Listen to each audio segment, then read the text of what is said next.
हाँ हूँ सर, पढ़ती तप के भेद। हूँ। सबके भेद। चारित्र्य की चर्चा के उपरांत अब तप की बात करते हैं। तप दो प्रकार के होते हैं, बाह्य तप और अभ्यंतर तप। तप संबंधी सूत्र इस प्रकार है।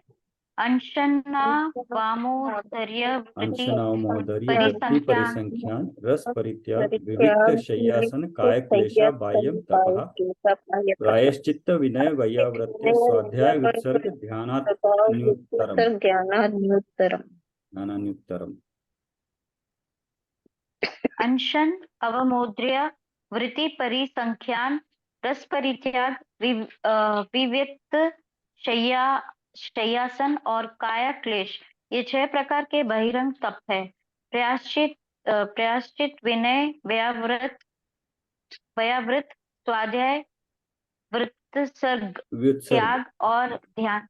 वृत्तसर्ग, सर्ग और त्याग, ये छह प्रकार के अंतरंग तप है। तप दो प्रकार का माना गया है, बहिरंग और अंतरंग। बहिरंग तप छह प्रकार का होता है। अनशन, अवमोद्र्य, वृत्ति परिसंख्यान, रस परित्याग, विविक्त शय्यासना और काय क्लेश। इसी प्रकार अंतरंग तप भी छह प्रकार का होता है। प्रायश्चित, विनय, व्यावृत, स्वाध्याय, त्याग और ध्यान। इस प्रकार कुल तप 12 प्रकार के होते हैं। उक्त उक्त समस्त तपों में, चाहे वह बाह्य तप हो या अंतरंग, एक शुद्धोपयोग रूप वितराग भाव की ही प्रधानता है। इच्छाओं के निरुद्ध रूप शुद्धोपयोग रूपी वितराग भाव ही सच्चा तप है। प्रत्येक तप में वितराग भाव की वृद्धि होनी ही चाहिए, तभी वह तप है, अन्यथा नहीं। इस संदर्भ में आचार्य कल्प पंडित टोडरमल जी के विचार दृष्टाय है। अनशन द्रष्टव्य। हाँ। आदि को तथा द्रष्टव्य है। अनशन आदि को तथा प्रायश्चित आदि को तप कहा है, क्योंकि अनशन आदि साधन से प्रायश्चित आदि। प्रायश्चित हाँ। प्रायश्चित आदि रूप प्रवर्तन करके वितराग भाव रूप सत्य तप का पोषण किया जाता है। इसलिए उपचार से अनशन आदि को तथा प्रायश्चित आदि को तप कहा है। कोई वितराग भाव रूप तप को ना जाने और इन्हीं को तप जानकर संग्रह करे तो संसार ही में भ्रमण करेगा। बहुत क्या, इतना समझ लेना कि निश्चय धर्म तो वितराग भाव है। अन्य नाना विशेष बाह्य साधन की अपेक्षा उपचार से किए है, उनको व्यवहार मात्र धर्म संज्ञा जानना। एक बात यह भी ध्यान देने योग्य है कि उक्त 12 तपों में प्रथम की अपेक्षा दूसरा, दूसरे की अपेक्षा तीसरा, इसी प्रकार अंत तक उत्तरोत्तर तप अधिक उत्कृष्ट और महत्वपूर्ण है। अनशन पहला तप है और ध्यान अंतिम। ध्यान यदि लगातार अंतर्मुहूर्त करे तो निश्चय रूप से केवल ज्ञान की प्राप्ति होती है, किंतु उपवास वर्ष भर भी करे तो केवल ज्ञान की गारंटी नहीं। यह नकली उपवास की बात नहीं, असली उपवास की बात है। प्रथम तीर्थंकर मुनिराज ऋषभ देव दीक्षा लेते ही 1 वर्ष 1 माह और 8 दिन तक निराहार रहे, फिर भी 1000 वर्ष तक केवल ज्ञान नहीं हुआ। भरत चक्रवर्ती को दीक्षा लेने के बाद आत्म ध्यान के बल से एक अंतर्मुहूर्त में ही केवल ज्ञान हो गया। इससे ये सहज ही सिद्धि होता है कि यह तप उत्तरोत्तर आगे आगे के महान हैं। अंतरंग तप महान है, अतः उन्हें पहले कहा जाना चाहिए था। तथापि यहाँ बहिरंग तपों को पहले लिया है, क्योंकि बहिरंग तपों को संक्षेप में कहकर अंतरंग तपों को विस्तार देना था। बहिरंग तपों के तो नाम मात्र गिनाए हैं, पर अंतरंग तपों के भेद प्रभेदों की विस्तार से चर्चा की है। इससे अंतरंग तपों की महिमा ध्यान में आती है। अरे भाई, जिनमें स्वाध्याय और ध्यान जैसे तप हो, उनकी जितनी अधिक चर्चा की जाए उतनी ही कम है। सर आगे पढ़ना। हाँ, पढ़ते हैं, 9:15 तक पढ़ते हैं। हाँ, यस। हाँ ठीक है। नहीं, आप इसको कुछ समझा रहे हो या आगे कंटिन्यू करो? हाँ नहीं, इन्होंने 2 पॉइंट बिल्कुल क्लियर बोले, 12 हैं, तब तो 12 बताएं अंतरंग और बहिरंग मिला के। लेकिन बहिरंग में जो सबसे अनशन है, अनशन से लेके लास्ट 12वां ध्यान है, उन्होंने बोला है कि बहि अनशन को कितना भी ज्यादा देर कर लो, बट उसकी इंटेंसिटी, उसका फायदा ज्यादा करने से नहीं है, बल्कि अगर ध्यान जो 12वां है उसमें इंटेंसिटी, तीव्रता ज्यादा हो, ज्यादा होती है ध्यान में, तो कम करने से भी उसका फायदा, अंतर्मुख तक करने से ही उसमें केवल ज्ञान हो जाता है। लेकिन अनशन है या ये जितने भी है, उनको ज्यादा समय करने से वो उतना लाभ नहीं मिल पाता है, उनके अनुरूप ही मिल पाएगा। तो ये इसमें जो देखिए, प्रायश्चित, विनय, वैयाव्रत, ये तो है स्वाध्याय है, और त्याग और ध्यान। तो स्वाध्याय जो हम कर रहे हैं वो ये चौथा पर तरह का अंतरंग तप है। इसलिए जहां पर भी देखिए स्वाध्याय पे बहुत जोर होता है। स्वाध्याय करने से अज्ञान दूर होता है और एकाग्रता, उपयोग एकाग्र होता है। और इसलिए ये स्वाध्याय एक अंतरंग तप है हमारा, जो हम स्वाध्याय कर रहे हैं, ये इतना इम्पोर्टेंट है, ये हम समझ सकते हैं। हाँ पढ़िए। बहिरंग बहिरंग तो। बहिरंग तप। अनशन लौकिक फल की अपेक्षा बिना संयम की सिद्धि, राग का उच्छेद, कर्मों का विनाश, ध्यान और स्वाध्याय की सिद्धि के लिए 4 प्रकार के आहार का त्याग करना अनशन अर्थात उपवास नामक तप है। उपवास तो आत्म स्वरूप के समीप ठहरने का नाम है। नास्ति से भी विचार करें तो पंचेंद्रिय के विषय, कषाय और आहार के त्याग को उपवास कहा गया है। शेष तो सब लंघन है। विषयाहारो कषाय त्यागो यत्र विषयाहारो विद्यते, त्यागो यत्र विद्यते उपवासः स विद्ये उपवासः शेषम लंघनकम विदुः। विद्येशः लङ्घनकं विदुः। हाँ, इस उपवास जैसे प्रकार हम बताते देखते हैं, उपवास मतलब आत्मा के समीप, उप मतलब नजदीक में वास करना, मैडम ने बताया था। उप मतलब नजदीक में, आत्मा के नजदीक में ठहरने का नाम है। वास तो करना। वास करना, रहना, ठहरना। और इसमें विषय भी आ गया, पंचेंद्रिय के विषय भी हो गया, कषाय भी हो गई, और आहार का त्याग तो बाहर में आहार का त्याग हुआ, और अंदर में जो विषयों के प्रति लोलुपता थी, और कषायें, ये अंदर में कषायें अगर मंद होती है या तब तो वो उपवास कहलाएगा, वरना वो बाहरी सिर्फ आहार त्याग उपवास भी नहीं कहलाएगा। इस प्रकार हम देखते हैं कि कसाय विषय और आहार के त्याग पूर्वक आत्म स्वरूप के समीप ठहरना, ज्ञान ध्यान में लीन रहना ही वास्तविक उपवास है। अवमोद्र्य संयम को जागृत रखने के लिए, विकारों की शांति के लिए, संतोष और स्वाध्याय आदि की सुखपूर्वक सिद्धि के लिए अल्पाहार लेना अवमोद्र्य तप है। अनशन में भोजन का पूर्णतः त्याग होता है, पर अवमोद्र्य में एक बार भोजन किया जाता है, इस कारण इसे एकाशना भी कहते हैं। यद्यपि इसमें एक बार भोजन किया जाता है, तथापि भरपेट नहीं, इस कारण इसे उनोदर भी कहते हैं। वृत्ति परिसंख्यान।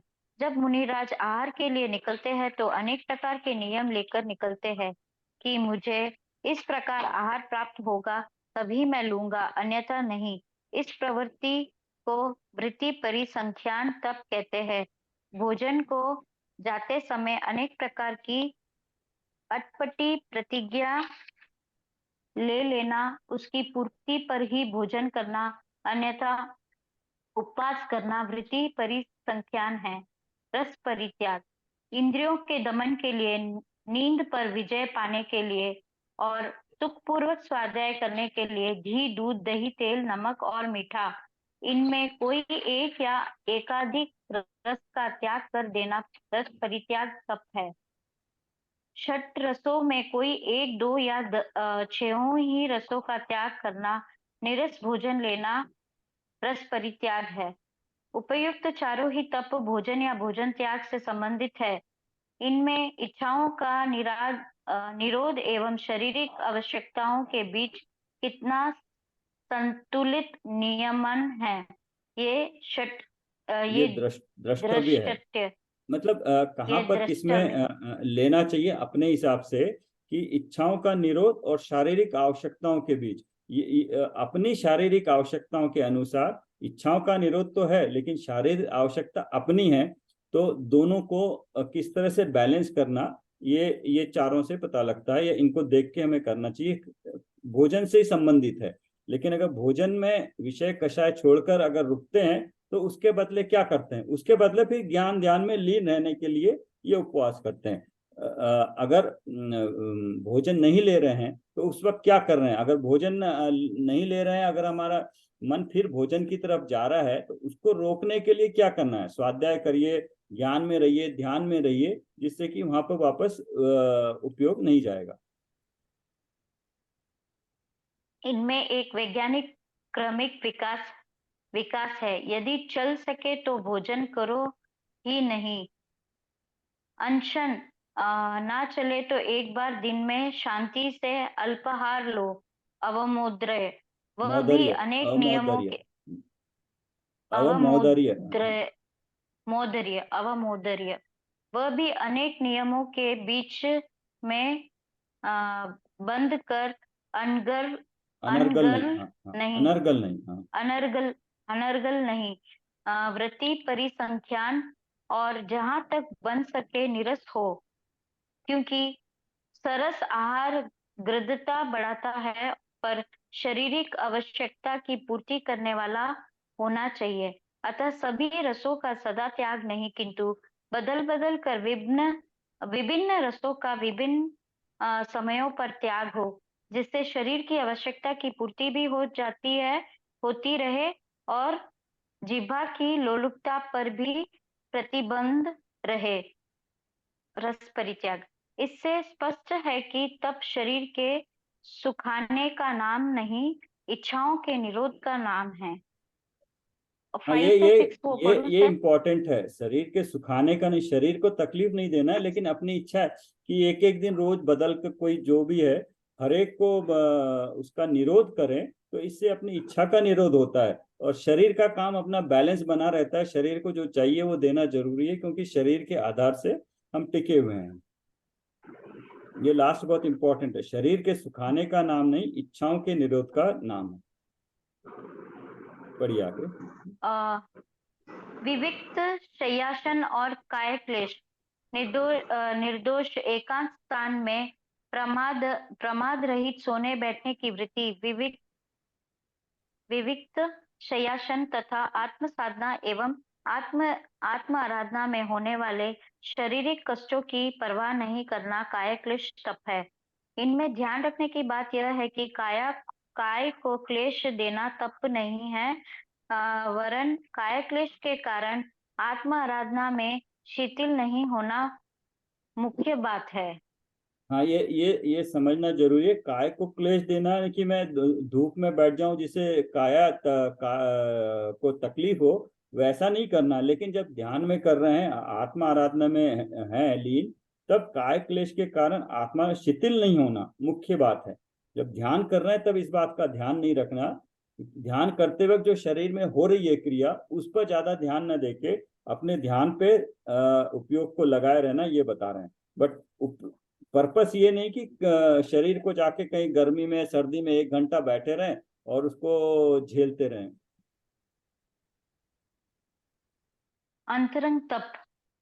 अंतरंग तपों के संदर्भ में भी पंडित टोडरमल जी का मार्गदर्शन इस प्रकार है। तथा अंतरंग तपों में प्रायश्चित, विनय, वयाव्रता, स्वाध्याय, त्याग और ध्यान रूप जो क्रियाएं, उनमें बाह्य प्रवर्तन, उसे तो बाह्य तपवत ही जानना। जैसे अनशन आदि बाह्य क्रिया है, उसी प्रकार यह भी बाह्य क्रिया है। इसलिए प्रायश्चित आदि बाह्य साधन अंतरंग तप नहीं है। ऐसा बाह्य प्रवर्तन होने पर जो अंतरंग परिणामों की शुद्धता हो, उसका नाम अंतरंग तप जानना। हाँ, ये अंतरंग बाह्य में तपों के क्रिया तो नजर आएगी कि क्या क्रिया कर रहे हैं, नजर आएगी कि हम किताब लेके बैठे हैं लेकिन पढ़ रहे हैं, लेकिन अंदर में वाकई में क्या हम स्वाध्याय कर रहे हैं, वो अंतरंग, तब वो अंतरंग तब कहा जाएगा। ना कि सिर्फ पढ़ना या पढ़ने के लिए पढ़ना या डिस्कस करना, तब वो अंतरंग तप नहीं कहा जाएगा। वो तो फिर बाह्य की तरह जो नजर आएगा उसी हिसाब से होगा, बाह्य तप कहलाएगा वो। अंतरंग तपों के भेद प्रभेद। यहाँ एक बात विशेष ध्यान देने योग्य है कि अनशन आदि बहिरंग तपों के तो कोई भेद नहीं किए गए, पर प्रायश्चित विनय आदि अंतरंग तपों के भेद बताए गए हैं, जो इस प्रकार है। न नव चतुर्दश पंच चतुर्दश विभेदा यथाक्रमम प्राग ध्यानात्। ध्यान नामक तप के पहले पहले प्रायश्चित के 9 भेद, विनय के 4 भेद, व्याव्रत के 10 भेद, स्वाध्याय के 5 भेद और वृत व्युत्सर्ग वृत्तसर्ग व्युत्सर्ग व्युत्सर्ग के 2 भेद होते हैं। यहाँ जो अंतरंग तपों के भेद किए हैं, उनमें ध्यान तप को छोड़ दिया गया है, क्योंकि ध्यान तप की चर्चा आगे पृथक से विस्तार से करने वाले हैं। इस बात की ओर ध्यान दिलाते हुए सूत्र में ही कह दिया है कि प्राग ध्यानात्। प्रज्ञ ध्यानात् यह भेद ध्यान तप के पहले तक ही है। ये प्रायश्चित तप प्रायश्चित तप कर लेते हैं, इसके बाद उठते हैं एक पेज। पढ़ूं सर? हाँ पढ़िए। प्रमाद व अज्ञान से लगे दोषों की शुद्धि के लिए आत्म आलोचना और प्रतिक्रमण आदि द्वारा प्रायश्चित करना प्रायश्चित तप है। यह प्रायश्चित नामक अंतरंग तप 9 प्रकार का है, जो इस प्रकार है। आलोचना आलोचना प्रतिक्रमण तदुभय विवेक व्युत्सर्ग तपश्चेद परिहारोपस्थापना।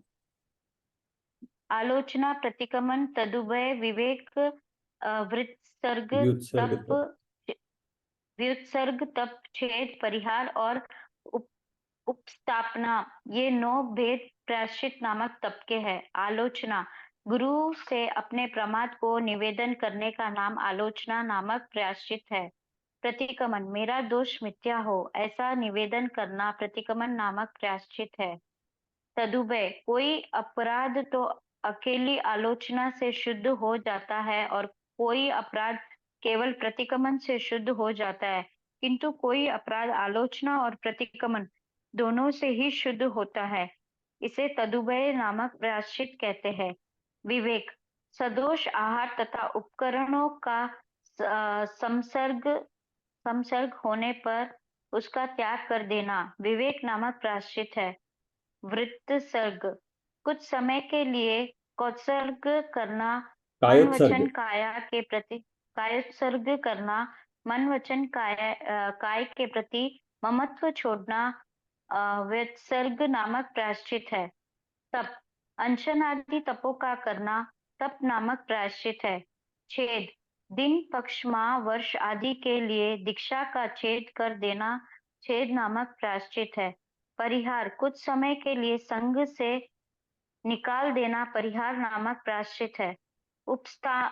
उपस्थापना, पुरानी दीक्षा को छेद कर नवीन दीक्षा देना उपस्थापना नामक प्रायश्चित है। हाँ यहाँ रुकते हैं आज। ये इन्होंने आलोचना और प्रतिक्रमण, गलती होने से जाके प्रमाद होने से गुरु के पास जाके आलोचना करना और प्रायश्चित, प्रतिक्रमण मेरा दोष मिथ्या, ये 2। और तदुभय में दोनों आलोचना और प्रतिक्रमण करते हैं तो तदुभय हो गया। विवेक में मतलब कोई चीज हमें सदोष आहार जो नहीं खाना चाहिए था या कुछ उस प्रकार का आ गया है, या उपकरणों का कोई चीज ऐसी संयोग में हो गई है तो उसका त्याग कर देना तो विवेक नामक प्रायश्चित है। और व्युत्सर्ग में जैसे कायोत्सर्ग हम करते हैं, मन वचन काय से हम रोज करते हैं, हर जनरली उसमें भी आता है कायोत्सर्ग जो करते हैं, मन वचन काय के प्रति ममत्व छोड़ना व्युत्सर्ग नामक प्रायश्चित है। तप, अनशन आदि जो पीछे बताया तप नामक प्रायश्चित है, वहां तप भी बोला है या तप को प्रायश्चित में भी लिया है। छेद, छेद मतलब उसको छेद कर देना, उतने दिन पक्ष माह वर्ष आदि के लिए दीक्षा का छेद कर देना छेद नामक प्रायश्चित है। मतलब दीक्षा से अदीक्षित हो जाना। परिहार, कुछ समय के लिए संघ से निकाल देना परिहार नामक प्रायश्चित है। और उपस्थापना, जो छेद और परिहार दोनों को निकाल दिया था उसको वापस से फिर से दीक्षा देना। छेद मतलब उसको दीक्षा समाप्त कर देना, छेद कर दिया उसमें, उसकी समाप्त कर दी दीक्षा ही। और फिर परिहार में उसको संघ से निकाल दिया लेकिन दीक्षित है वो। उपस्थापना, पुरानी दीक्षा दोनों में अगर जैसे छेद किया है तो उसके बाद छेद के बाद से फिर से दीक्षित देना, उपस्थापना, फिर से स्थापना करना है। और कुछ किसी को डिस्कस करना है और कुछ बताना है? यहाँ रुकते हैं फिर, नहीं तो।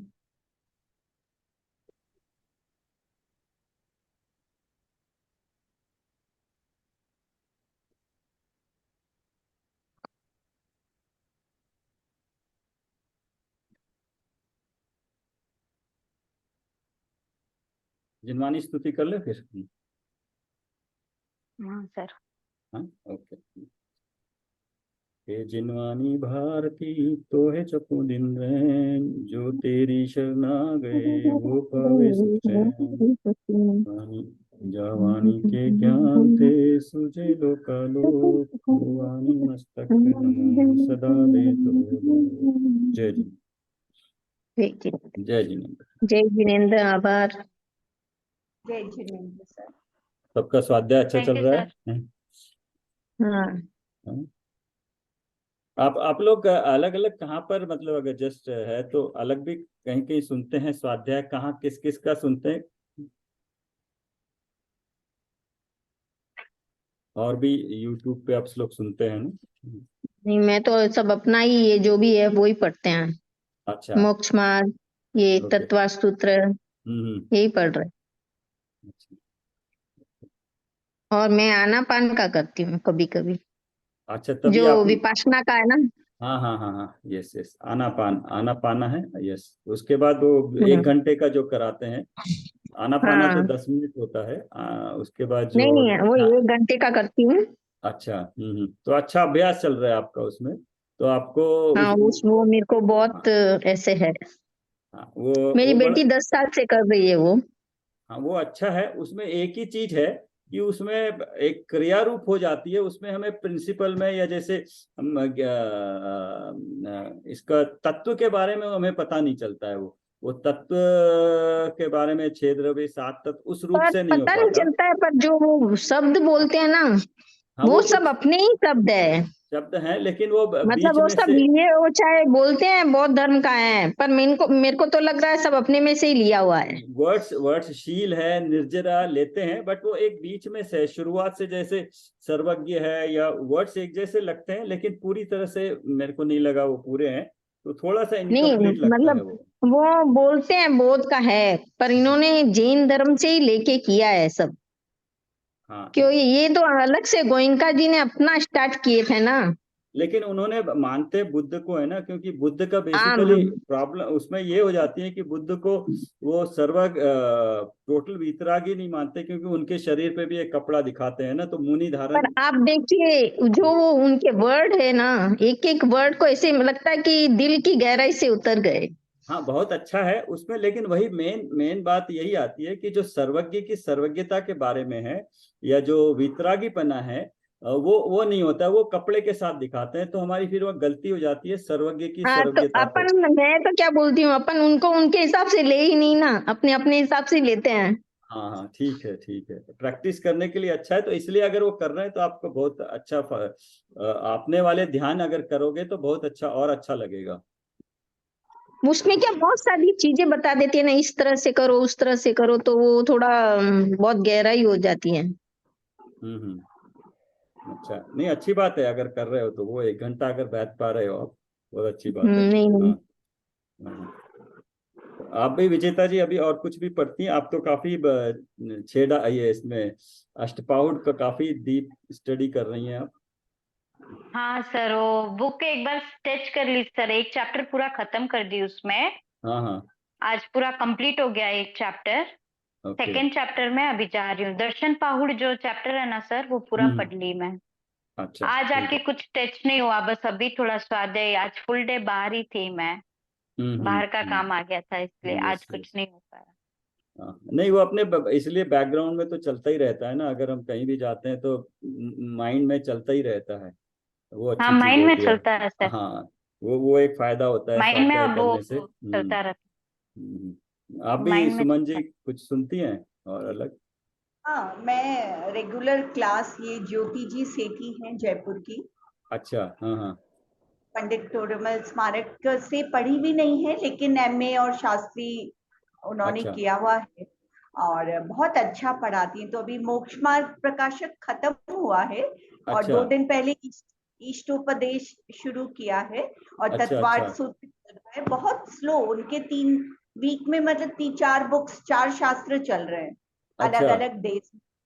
हाँ तो कार्तिकेय अनुप्रेक्षा, इष्टोपदेश और रत्नाकरण श्रावकाचार अरे वाह। और तत्वार्थ सूत्र, तो डेज के हिसाब से। और बहुत अच्छा पढ़ाती है, बहुत धीरे और अच्छा बहुत आराम से, मतलब एकदम एक एक शब्द टू शब्द वो चलो पढ़ा रही, अच्छा तो है। वो हाँ मेरा चलता है। अच्छा अच्छा, कनेक्ट रहते हैं किसी न किसी से तो अच्छा रहता है। ठीक है।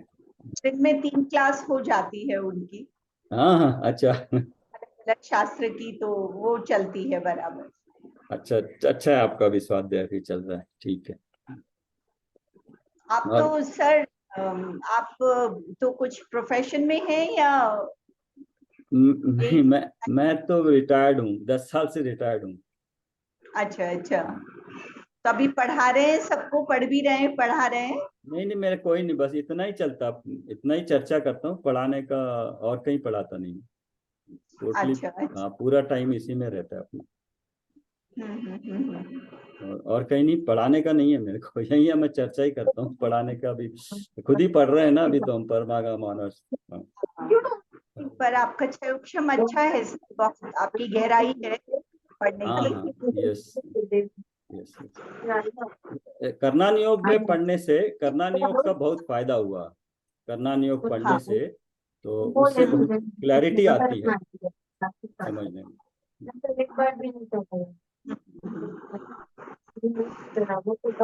ठीक है, क्लोज करें फिर। हाँ, जय जिनेन्द्र। जय जय।